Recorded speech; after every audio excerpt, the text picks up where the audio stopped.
बड़ौदा के बड़े दिल वालों लोगों और यहाँ पे बैठे हुए चीफ गेस्ट, मैं डॉक्टर रोशन शेख मुंबई से आई हूँ। मैं बहुत ज़्यादा शुक्रगुजार हूँ सबसे पहले उस पाक ज़ात की कि जिसने मुझे इस मकाम पर खड़ा किया कि मैं आप लोगों से गुफ्तगू कर सकूँ। उसी की रहमतों की हर घड़ी कायल रही हूँ मैं, उसी की रहमतों की हर घड़ी कायल रही हूँ मैं कि जिसकी ज़ात ने बख्शी है ये गहराइयाँ मुझको। मैं बहुत छोटा सा अपना तारुफ दूंगी, जैसे कि सर ने नहीं बताया मेरे बारे में। मैं डॉक्टर रोशन शेख 2008 में मैंने अपना एसएससी कंप्लीट किया 92% से, और मेरा बचपन का दीरीना ख्वाब था कि मैं डॉक्टर बनकर लोगों की खिदमत करूं। मेरा जो फाइनेंशियली बैकग्राउंड था, मेरे अब्बू सब्जी तरकारी बेचते हैं और मैं काफ़ी मिडिल क्लास फैमिली से बिलोंग करती हूँ। तो वहाँ से ख्वाब था मेरा कि मुझे डॉक्टर बनना है और डॉक्टर बनकर लोगों की खिदमत करना है और फैमिली को सपोर्ट करना है। 2008 जब मैंने अपना एसएससी कंप्लीट किया, मैंने 11th स्टैंडर्ड में एडमिशन लिया। आफ्टर टेकिंग एडमिशन मेरा फर्स्ट ट्राइमेस्टर था, फर्स्ट सेमेस्टर एग्ज़ाम था मेरा, और उस वक्त मैं अपने घर से कॉलेज रोज़ाना मुंबई लोकल ट्रेन से ट्रैवल करती थी। आप में से काफ़ी लोगों को पता होगा मुंबई की लोकल ट्रेन्स काफ़ी ओवर क्राउडेड होती हैं ड्यूरिंग रश आवर। 7 अक्टूबर 2008 ये दिन था जो मेरे लिए नॉर्मल था सुबह से, लेकिन जब मैंने ट्रेन अपने कॉलेज से घर के लिए ली, उस वक्त एक लम्हा आया मेरी ज़िंदगी में कि मैं चलती हुई ट्रेन से नीचे गिर गई। और उस चलती हुई ट्रेन में एक लम्हे में मैं बस अपनी सीट से उठकर डोर तक आई, बिकॉज नेक्स्ट स्टेशन मेरा था। और उसी एक लम्हे में, दूसरे लम्हे में मैंने अपने आप को देखा कि जिस ट्रेन में मैं सवार थी वही ट्रेन मेरे आंखों के ऊपर से इतनी नज़दीकी से बहुत तेज़ी से जा रही है। मैंने सोचा नहीं, मैं ख्वाब देख रही हूँ, ये मेरे साथ नहीं हो सकता है। लेकिन वो पूरी ट्रेन, मैं पहले कोच में सवार थी, पूरे 12 डब्बे की ट्रेन मेरे दोनों पैरों को कुचलते हुए चली गई और काफ़ी दूर जाकर रुकी। और मुझे एहसास हुआ कि नहीं, मेरे दोनों पैर कट चुके हैं और वो दोनों पैर उस ट्रेन की चलते हुए टायर्स में कुचले गए। उस वक्त अल्लाह का लाख लाख शुक्र है कि मैं कॉन्शियस थी। मेरे पास सेल फोन नहीं था, मैंने अपने घर वालों को इन्फॉर्म करना था कि मैं इस हालत में पड़ी हूँ विथ हैवी ब्लीड। और उस वक्त मुझे अंदाज़ा हो गया था कि मेरा जो राइट लेग है वो अबाव नहीं कट चुका है और लेफ़्ट लेग भी कट चुका है। तो उस वक्त मैं तकरीबन आधे घंटे रेलवे ट्रैक पर पड़ी रही ब्लीडिंग के साथ में। किसी ने मेरी हेल्प नहीं की क्योंकि लोगों को पुलिस का डर था। आधे घंटे बाद मुझे रेलवे हेल्प मिलती है, मुझे गवर्नमेंट हॉस्पिटल लेकर जाया जाता है। और जिस गवर्नमेंट हॉस्पिटल में मुझे एडमिट किया जाता है, वहाँ भी अल्लाह की एक मसलियत होती है कि वहाँ पे ऑपरेशन स्ट्राइक होता है और मुझे ट्रीटमेंट नहीं मिलता। सुबह एक्सीडेंट होता है मेरा और शाम तक मैं उसी हालत में पड़ी रहती हूँ विथ सुपरफिशियल ड्रेसिंग बस। और फिर शाम में जब मेरे घर वाले मुझे प्राइवेट हॉस्पिटल शिफ्ट करते हैं, वहाँ मुझे इलाज मिलता है। और वहाँ मुझे एक बहुत अल्लाह के नेक बंदे मिलते हैं, डॉक्टर संजय कंथारिया। उन्होंने मेरा इलाज किया और मैं तकरीबन 2 महीने एडमिट रही। उस 2 महीने में आप सोचिए 16 साल की बच्ची जिसका एक लम्हे में दोनों पैर छिन गए हों, उसके जहन पर क्या बीत रही होगी। और जो लोग इयादत को आते थे वो हमदर्दी के लपेटे में कुछ ऐसे अल्फाज बोलते थे मुझे जो मेरे दिल को छलनी कर देते थे कि मुस्लिम समाज से ताल्लुक़ रखती है, 16 साल की बच्ची है, 2 पैर कट गए हैं, सारी ज़िंदगी माँ बाप के ऊपर बोझ बनकर रहेगी। ये जो अल्फाज थे मेरे जहन पे आज भी गूंजते हैं कि मैं सारी ज़िंदगी माँ बाप के ऊपर बोझ बन के रहूँगी, मेरा कुछ नहीं हो सकता, मुझे दूसरी ज़िंदगी क्यों अता की अल्लाह ने। वो जो 2 महीने थे मेरे दर्द की शिद्दत से पूरा हॉस्पिटल गूंजता था, लेकिन मैं बहुत शिकवा गुजार थी अल्लाह से कि अल्लाह ने मुझे वो दूसरी ज़िंदगी क्यों अता की। उस ट्रेन एक्सीडेंट में मैं कोमे में जा सकती थी, मैं अपनी ज़िंदगी हार सकती थी, लेकिन जो दूसरी ज़िंदगी अता की, मेरी जो यहाँ पे अम्मी बैठी हुई हैं, मेरी फैमिली ने मुझे काफ़ी सपोर्ट किया, डॉक्टर ने सपोर्ट किया, मेरे स्कूल और असातिज़ा ने। इन तमाम लोगों ने मुझे मोटिवेट किया। मेरी अम्मी के चंद अल्फाज हैं जो मैं आप सब लोगों को कहना चाहूँगी। उन्होंने बस एक बात कही, आप सोचिए, एक माँ है, उसकी 16 साल की बच्ची के 2 पैर छिन गए, लेकिन वो अल्लाह से शिकवा नहीं कर रही है, वो अपनी बच्ची के सामने रो नहीं रही है, वो टसवे नहीं बहा रही है, वो बस चंद अल्फाज अपनी बच्ची को बोल रही है कि बेटा अल्लाह की ज़ात पर यकीन रखो, अल्लाह ने ज़रूर तुम्हारे लिए कुछ अच्छा रखा होगा। जो हम इंसान हैं, अशरफुल मखलूकात भले ही हैं, लेकिन हम फ्यूचर नहीं देख सकते। अल्लाह ने फ्यूचर में ज़रूर कुछ बड़ा रखा है मेरी बच्ची, बस अल्लाह पर यकीन और भरोसा रखो और अपनी मेहनत जारी रखो। अल्लाह ने आपको डिसेबल किया है, लेकिन इतना नहीं किया कि आप मेंटली डिसेबल नहीं हुई हो। आपके पास दिमाग है, जहन है, आप उसको यूज़ करो, इंशाअल्लाह आप बहुत कामयाबी पाओगी। बस ये अल्फाज थे मेरी अम्मी के, जिन्हें मैंने दुपट्टे में बांधा और बस मेहनत पे लग गई। और मेरे जो डॉक्टर हैं उन्होंने मुझे नई उम्मीद दिलाई, बेटा तेरे 2 पैर गए, लेकिन इंशाल्लाह एक दिन तू इस तरह चलेगी कि लोग तुझे देख के ताजुब करेंगे कि तेरे 2 पैर नहीं गए हैं, तू एकदम नॉर्मल है। और अल्हम्दुलिल्लाह से मैंने वो सफ़र शुरू किया अपनी कोशिश का, अल्लाह की ज़ात पर यकीन का, और अल्हम्दुलिल्लाह मैंने 11th क्लास क्लियर किया व्हीलचेयर पे, 1275 से क्लियर किया, और CET एग्ज़ाम अपना क्लियर किया, 3rd rank all over Maharashtra in PH category.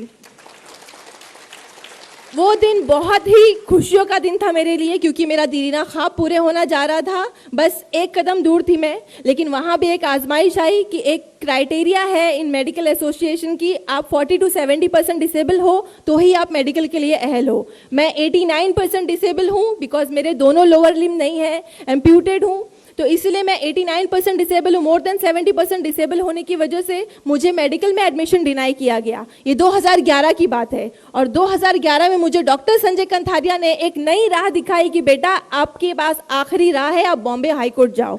उस वक्त बहुत ताज्जुब हुआ मुझे कि एक नॉर्मल इंसान को मेडिकल में एडमिशन या किसी चीज़ में एडमिशन के लिए एक अच्छा रैंक लाना होता है। मैंने वो लाया, लेकिन बॉम्बे हाई कोर्ट जाकर एडमिशन के लिए डिमांड करना ये नई चीज़ थी मेरे लिए। लेकिन मैंने अल्लाह पे भरोसा रखा कि अगर मेरी किस्मत में डॉक्टर बनना रहा तो ज़रूर, क्या पता इसी तरीके से मिले। और मैं बॉम्बे हाई कोर्ट गई 2011 में, मैंने अपना केस दायर किया, और अल्हम्दुलिल्लाह अल्लाह का लाख लाख शुक्र है कि मैं वहाँ पे गिव अप करके नहीं बैठी, बिकॉज बहुत सारे स्टूडेंट मुझसे जो पहले थे वो गिव अप कर गए थे, उन्होंने दूसरी लाइन चूज़ कर ली। लेकिन मैं बॉम्बे हाई कोर्ट गई और अल्लाह ने उस शख्स के दिल में रहम डाला, चीफ जस्टिस मोहित शाह सर ने मेरे फेवर में अपना जजमेंट दिया। और 2011 में इन 2011 आई गॉट एडमिशन। जो मेरी अम्मी कहा करती कि तुम्हें बहुत अच्छा रखा है तुम्हारे लिए, वो सच हुआ। मुझे टॉप मोस्ट कॉलेज से GS medical college in KM hospital में एडमिशन मिला 2011 में। और जो 5.5 साल का सफ़र था मेरे MBBS का, मैंने बहुत कठिनाइयों से सहा, मैंने बहुत दर्द सहे, लेकिन बस एक पॉजिटिव चीज़ थी मेरे लिए, मेरे दिमाग में, कि जो भी जहनी तौर पर मरीज़ हैं इस समाज में, इस कल्चर में, इस सोसाइटी में, जो मुझे नाअहल समझते थे कि मैं MBBS नहीं कर सकती हूँ, मैं बोझ बनी रहूँगी, 89% डिसेबल हूँ, 2 पैर नहीं है, कुछ नहीं कर सकती, मुझे उनको जवाब देना है। और मुझे सारे लोगों को प्रूव करके दिखाना है कि 89% डिसेबल होने के बाद भी मैं MBBS कर सकती हूँ। और अल्हम्दुलिल्लाह अल्लाह का लाख लाख शुक्र है कि मैं बहुत प्राउडली कह रही हूँ कि 2016 में मैंने अपना MBBS क्लियर किया सेठ GS मेडिकल कॉलेज से with flying colour, 1st class से मैंने अपना MBBS क्लियर किया। और जिस वक्त मैंने अपना MBBS क्लियर किया, सारे लोगों को बहुत ही खामोशी से मैंने जवाब दे दिया, और काफ़ी उस बात की काफ़ी चर्चा हुई, मुझे काफ़ी नेशनल अवार्ड मिले अल्हम्दुलिल्लाह। और तब मैंने सोचा कि मेरी ये जर्नी यहाँ तक नहीं रहनी चाहिए, मुझे सिर्फ MBBS तक नहीं प्रूव करना है, मुझे लोगों को ये भी दिखाना है कि मैं highest degree in medicine, doctor of medicine जो होती है वो मैं अचीव करूँ। और उसके लिए मैंने अगेन नीट की प्रिपरेशन की। मैंने नीट में again 3rd rank in all over Maharashtra in PH quota clear किया, और उसके बाद MBBS क्लियर किया मैंने, 3rd रैंक नीट में लिया, नीट PG। लेकिन उसके बाद भी मुझे एडमिशन में डिनाई मिला, सेम क्राइटेरिया कि हम अगेंस्ट लॉ नहीं जा सकते, 40-70 क्राइटेरिया है, आप 89% डिसेबल हो, आपने 1st क्लास से MBBS क्लियर किया है, तो भी हम आपको एडमिशन नहीं दे सकते, PG में आपको एडमिशन नहीं मिल सकता। और बस 2 दिन रह गए थे ऑनलाइन फॉर्म फिलिंग में। उस वक्त मेरा दिमाग काम नहीं कर रहा था, मैं किसके लिए पास जाऊं मदद के लिए, बिकॉज हाई कोर्ट में कम से कम 1 महीना लगता जजमेंट आने। तो उस वक्त अल्लाह ने, वो एक बात कहते हैं कि अगर अल्लाह ने वो ले लिया जिसे खोने का तुम तसव्वुर भी नहीं कर सकते, तो यकीनन वो कुछ ऐसा भी देगा जिसे पाने का तुमने सोचा भी नहीं होगा। तो बस एक गैबी मदद आई मेरे पास जो मैंने कभी सोचा भी नहीं था। मेंबर ऑफ पार्लियामेंट किरीत सुमैया मेरी हेल्प के लिए आए, बेटा मैं 2 दिन में तेरे लिए फैसला करके लाऊंगा। वो फौरन मुंबई से उन्होंने फ्लाइट ली, Delhi central health minister JP Nadda sir के पास आए, उन्होंने मोदी सर से भी बात की, मेरे अपील को लेकर बात की, और आप यकीन नहीं मानेंगे कि ये इंडियन लॉ का हिस्टोरिक डिसीजन हुआ उस दिन। 20 साल पुराना कानून जस्ट 2 दिन में चेंज हुआ मेरी अपील की बिना पर। और अभी जो है वो जो 40-70 वाला क्राइटेरिया था, अब वो जो अपर लिमिट है 70%, वो अल्हम्दुलिल्लाह से हटा दी गई है। तो अब मेरे जैसे जो भी कैंडिडेट होंगे मोर देन 70% डिसेबल, उन्हें कोई भी हाई कोर्ट के चक्कर नहीं लगाने पड़ेंगे, किसी के आगे गिड़गिड़ाना नहीं पड़ेगा एडमिशन के लिए, वो आराम से मेडिकल में एडमिशन ले सकते हैं।